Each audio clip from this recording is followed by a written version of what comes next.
Bismillahirrahmanirrahim. Assalamualaikum warahmatullahi wabarakatuh. Salam sehat Bapak Ibu semua.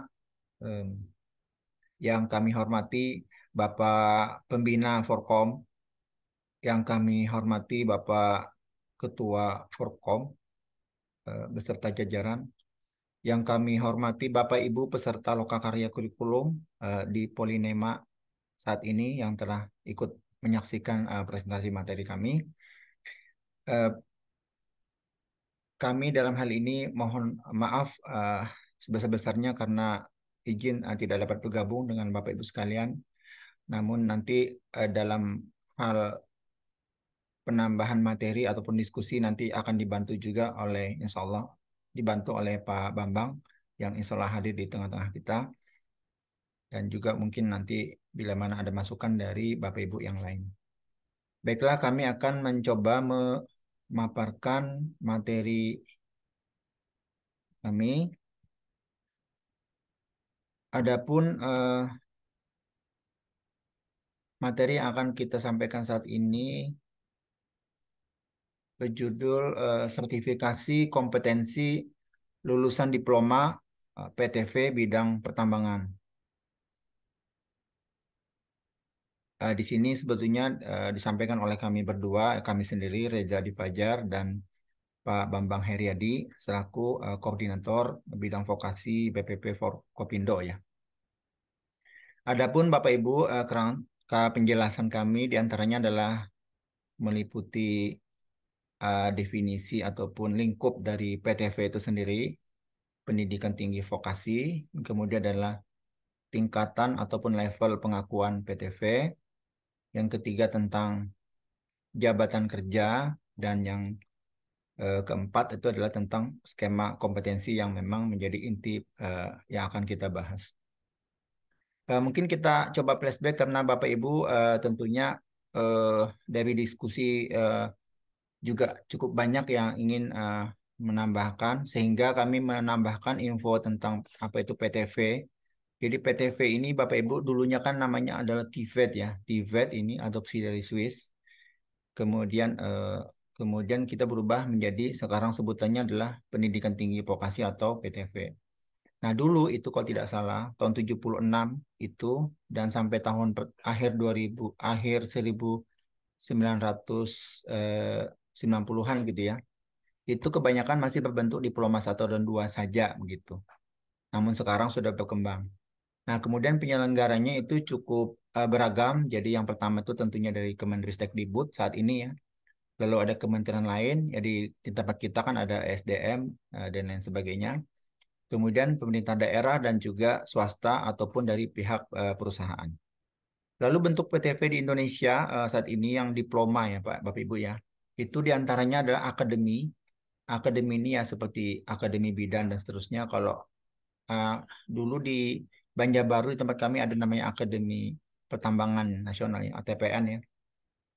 Di beberapa tempat juga ada. Kemudian sekolah tinggi, jadi sekolah tinggi juga ada atau college ya.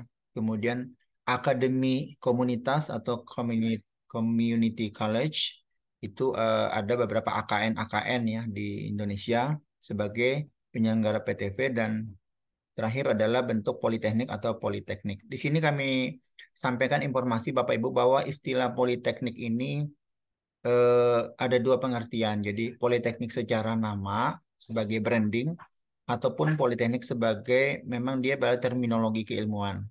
Jadi mungkin singkatnya kami sampaikan bahwa misalnya eh, pembeda antara akademi dan college itu itu untuk satu bidang ya, satu bidang keilmuan.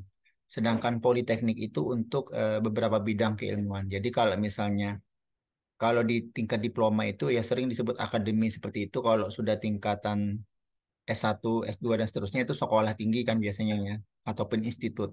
Tapi kalau untuk yang lebih luas itu disebut dengan universitas ya, universitas gitu. Nah, kalau untuk tingkat pendidikan vokasinya itu adalah politeknik seperti itu. Nah, politeknik ini kalau kami tidak salah itu minimal terdiri dari 3 sektor yang cukup berbeda ya. Misalkan sektor manufaktur, kemudian infrastruktur, kemudian sektor keuangan misalnya begitu ya, atau kesehatan. Nah itu kalau lintas itu 3 kalau tidak salah minimal, baru dia dapat disebut sebagai politeknik. Sedangkan kalau satu bidang, sebetulnya secara terminologi itu lebih disebut sebagai sekolah tinggi sebetulnya atau akademi. Namun demikian, Bapak Ibu sekalian, istilah Poltek itu juga saat ini kan juga cukup banyak itu sebagai branding ya. Jadi branding, meskipun bidangnya itu satu bidang, misalkan di bidang teknik sipil misalnya, itu ada juga Politeknik PU di Semarang misalnya begitu ya. Pada bidangnya cuma satu, tapi disebut sebagai branding Politeknik. Jadi seperti itu dan itu tidak ada masalah, hanya masalah penamaan. Cuman secara terminologi memang Politeknik ini ya sebetulnya itu adalah beberapa lintas bidang minimal 3 lintas. Nah di sini Bapak Ibu sekalian kita masuk ke tentang leveling. Leveling ini dari KKNI Indonesia, KKNI kita atau di nasional kita Indonesia itu dikenal ada 9 level ini Bapak Ibu, di mana pendidikan vokasi itu di level formal seperti ini. Nah, seperti itu. Nanti akan terkait dengan karir dan juga sertifikasi profesi ya. Ini sebutan lama masih PII, nanti ini 2012, kemudian sekarang istilahnya berubah jadi sertifikasi profesi saja. Nah, ini adalah eh, posisi pendidikan formal vokasi itu adalah di kelompok formal seperti ini. Jadi, pendidikan tinggi vokasi PTV adalah di formal, di mana di sini ada jenjang eh, sampai dengan 9 seperti itu. Nanti kita lihat pada slide selanjutnya. Nah, terminologi yang dikembangkan oleh Kementerian Pendidikan, Kebudayaan, Riset dan Teknologi sebagai berikut Bapak Ibu, bahwa yang disebut PTV itu adalah sebuah jalur pendidikan formal dengan jenis pendidikan vokasi dengan jenjang pendidikan tinggi. Ini perlu memang digarisbawahi karena ada terminologi sangat berbeda kalau kita bawa istilah vokasi atau vocational, kalau kita bawa ke luar negeri, itu mereka menganggapnya seperti balai latihan kerja atau SMK atau STM-nya. Sedangkan kita kan ada pendidikan tinggi, sehingga ditambahkan istilah jenjang pendidikan seperti ini.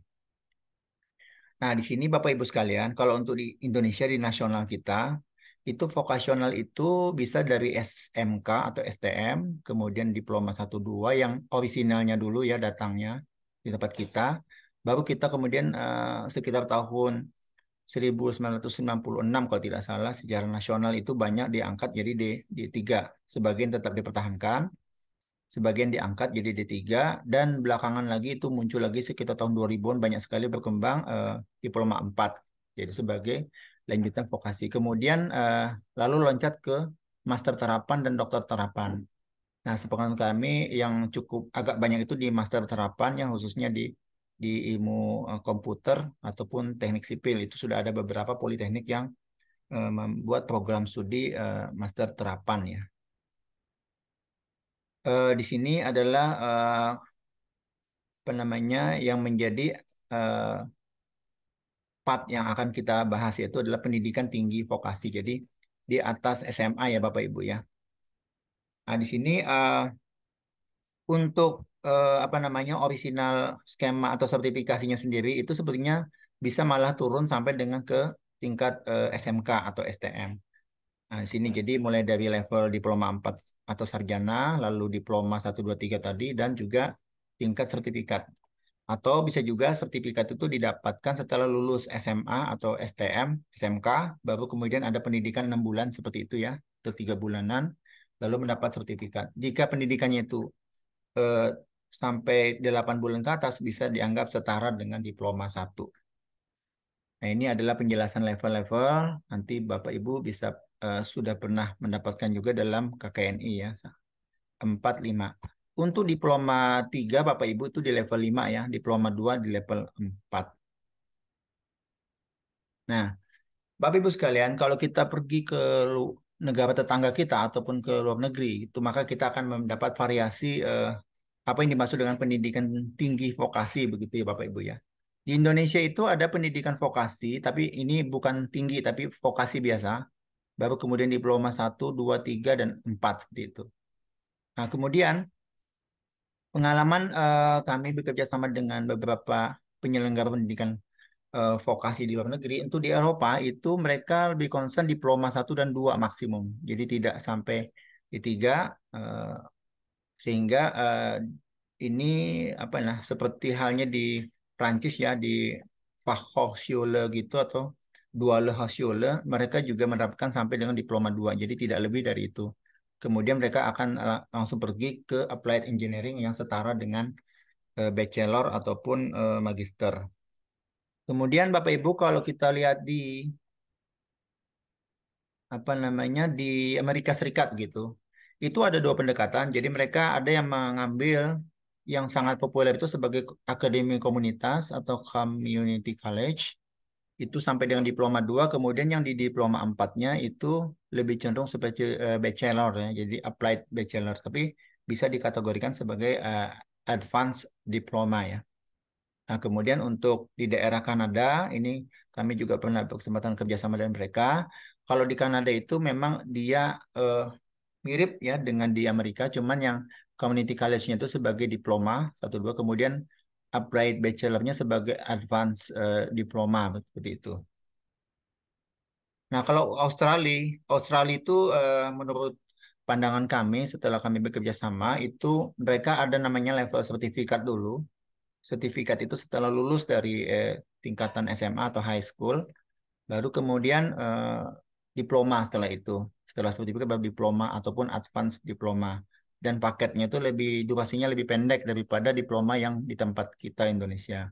Kemudian di Singapura kita pernah juga mengirimkan mahasiswa magang ke daerah apa tempat teman kita di Politeknik Negeri Singapura ternyata diakui sebagai SMK Bapak Ibu karena level vokasi di sana itu dianggap seperti anak STM. Jadi mereka kalau kita ke industri mereka maka akan dikasih pekerjaan selevel dengan anak STM atau SMK. Nah ini perbedaannya. Jadi mereka menyebutnya sebagai Polytechnic Education ataupun higher diploma setelahnya seperti itu. Jadi ada perbedaan grade.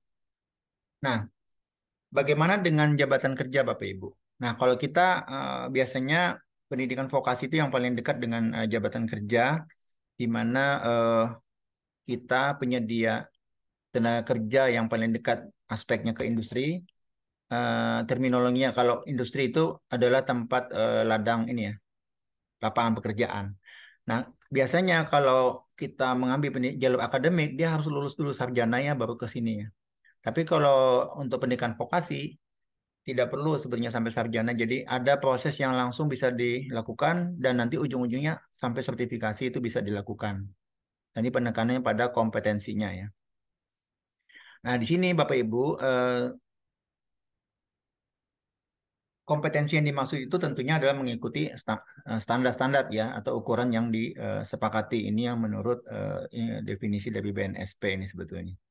Nah, di sini di mana yang dimaksud dengan standar kompetensi kerja itu adalah tiga aspek itu knowledge, kemudian skill dan juga attitude ya. Sebagai pelaksana tugas syarat jabatan dengan peraturan perundangan yang berlaku. Nah, di sini Bapak Ibu sekalian, nanti setiap fungsi utama untuk organisasi itu nanti akan dibagi menurut masing-masing fungsi kompetensi ya. Jadi nanti ada elemen kompetensi dan ada KUK istilahnya, KUK kompetensi berikut variabel panduannya. Nanti unit kompetensi itu akan mengikut pada definisi ASEK ya 2013 di mana setiap unit itu mengidentifikasi persyaratan tempat kerja yang terpisah dan eh, tercukupi gitu. Di mana pengetahuan keterampilan literasi bahasa juga menjadi suatu persyaratan ya. Nah, ini adalah contoh dari struktur unit kompetensi. Biasanya ada kode, judul, deskripsi, kemudian elemen kompetensi dan KUK. Jadi ini tidak memandang lagi sebetulnya level jenjang pendidikan itu berupa syarat, tapi di sini betul-betul kerja yang diukur ya. Ada batasan variabel, ada panduan, dan ada aspek kritis. Nah, di sini kalau kita lihat dari unit kompetensi, unit elemen, dan KUK nanti akan menjadi batas variabel, lalu menjadi suatu panduan penilaian. Nah, ini adalah langkah-langkah dalam identifikasi standar kompetensi ya Bapak Ibu. Nah, kemudian untuk pengembangan standar tersebut ada yang disebut dengan skema sertifikasi. Nah, skema sertifikasi ini tentunya ada beberapa klaster ya. Yang pertama itu ada yang disebut sebagai skema sertifikasi berdasarkan KKNI, Bapak Ibu ya. Kemudian yang kedua berdasarkan okupasi, misalnya okupasi ini adalah jabatan kerja yang ada di industri atau Dudika. Yang ketiga adalah karena paket. Jadi karena paket itu bisa karena pendidikan misalnya ya, yang mengharuskan ada apa namanya paket tersebut gitu. Jadi misalnya pendidikan diploma 3 itu kan ada kemampuan apa basic knowledge misalnya begitu, maka itu adalah sebagai paket atau cluster. Nah, ini adalah pembedanya. Jadi kalau KKNI itu memang dia bersifat nasional juga, tapi dia memang betul-betul mengacu pada KKNI ya. Jadi otoritasnya kompeten atau tidak. Kemudian kalau untuk okupasi nasional itu lebih berupa fungsionalnya, jadi fungsi jabatan nasional gitu ya. Jadi dikemas berdasarkan otoritas kompeten atau tidak. Kemudian klaster ini betul-betul kebutuhan, jadi kebutuhan paket yang ada di Dudika ataupun suatu tempat pekerjaan seperti itu. Biasanya ditetapkan oleh Komite Skema LSP bersama dengan pengguna atau Dudika. Nah, Bapak Ibu sekalian, untuk bidang pertambangan mineral dan batu bara itu ada sejumlah profil jabatan kerja yang okupasi tadi Bapak Ibu ya. Itu kalau kita lihat dari lampiran 5 peraturan Menteri SDM ini cukup banyak. Jadi mulai dari sejumlah kelompok jabatan kerja ataupun detail jabatan kerja seperti itu. Kalau kita lihat misalnya di sini misalnya kelompok jabatan kerja nih ada dari geologi, perencanaan penambangan, K3 gitu ya, kemudian survei, quality control, maintenance ataupun processing. Ini mulai dari geologi, pertambangan sampai dengan metalurgi mungkin ya. Nah, kalau survei misalnya itu nanti akan dipecah menjadi jabatan kerja, ya di antaranya cukup banyak ya, superintendent, foreman, apa asisten manager, surveyor, surveyor technician. Nah, di sini Bapak Ibu yang bergaris bawah ini itu sebetulnya adalah yang bisa di hire atau bisa kita rekognisi sebagai untuk mahasiswa dalam apa namanya penyelenggara PTV begitu ya. Jadi PTV bidang pertambangan kita, diploma pertambangan kita itu bisa sebetulnya direkognisi selama pendidikannya untuk mendapatkan pengakuan ini jabatan kerja surveyor ataupun survey technician. Nah, ini adalah skema. Jadi skema itu dibentuk oleh BNSP sedemikian rupa, di merger jadi satu. Memang ada lintas sektoral yang masih belum merger, tapi ke depannya semuanya akan jadi satu seperti ini, Bapak Ibu.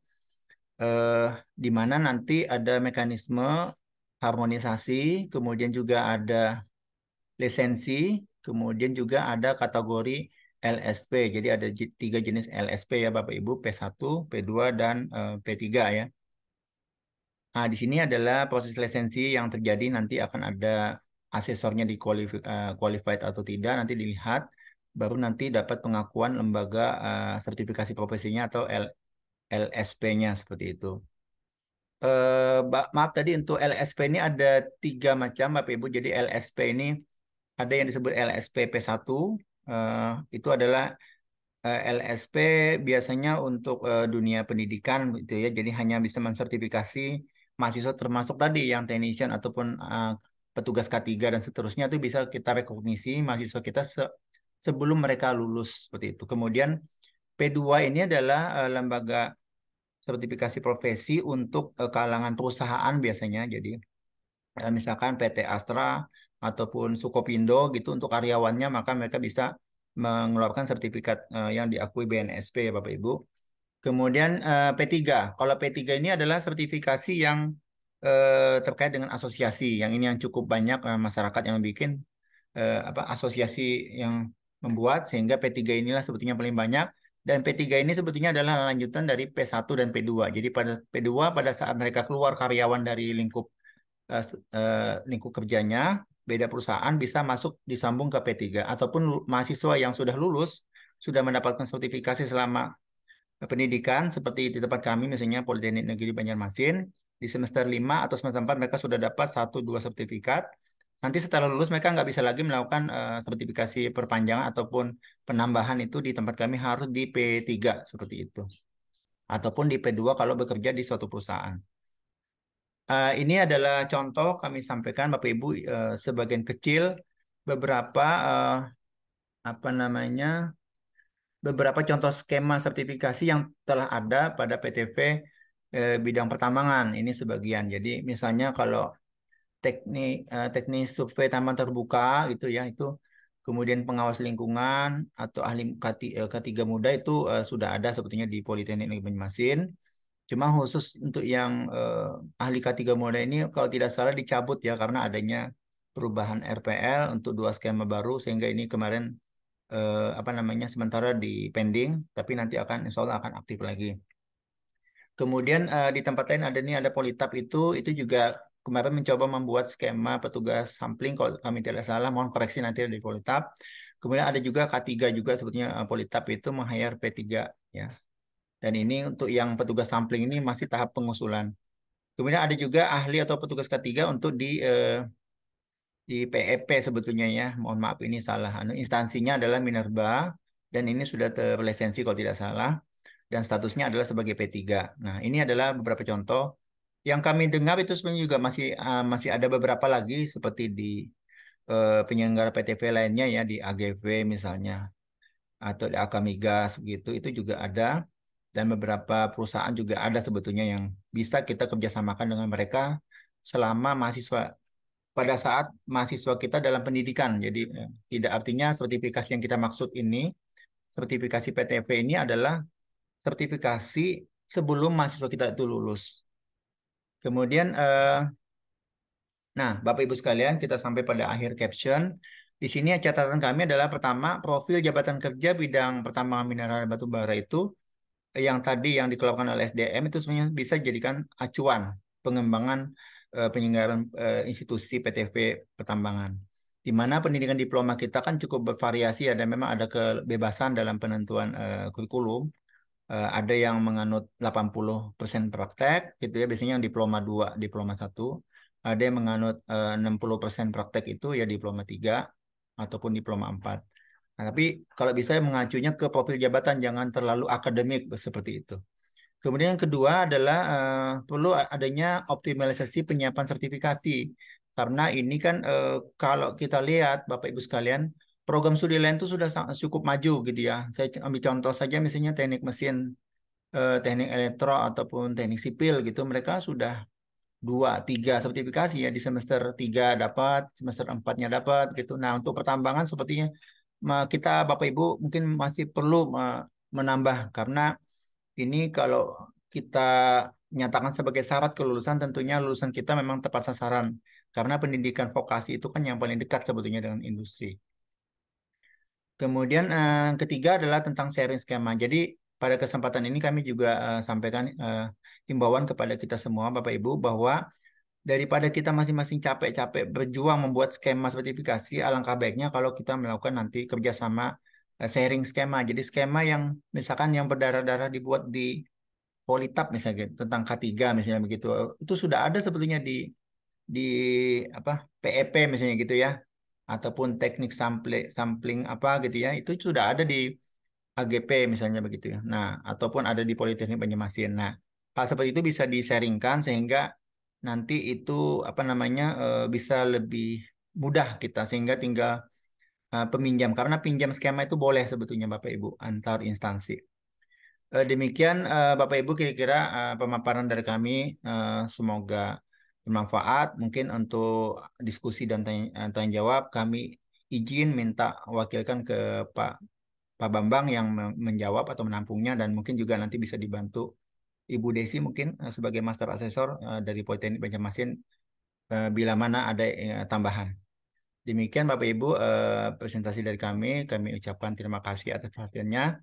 Assalamualaikum warahmatullahi wabarakatuh.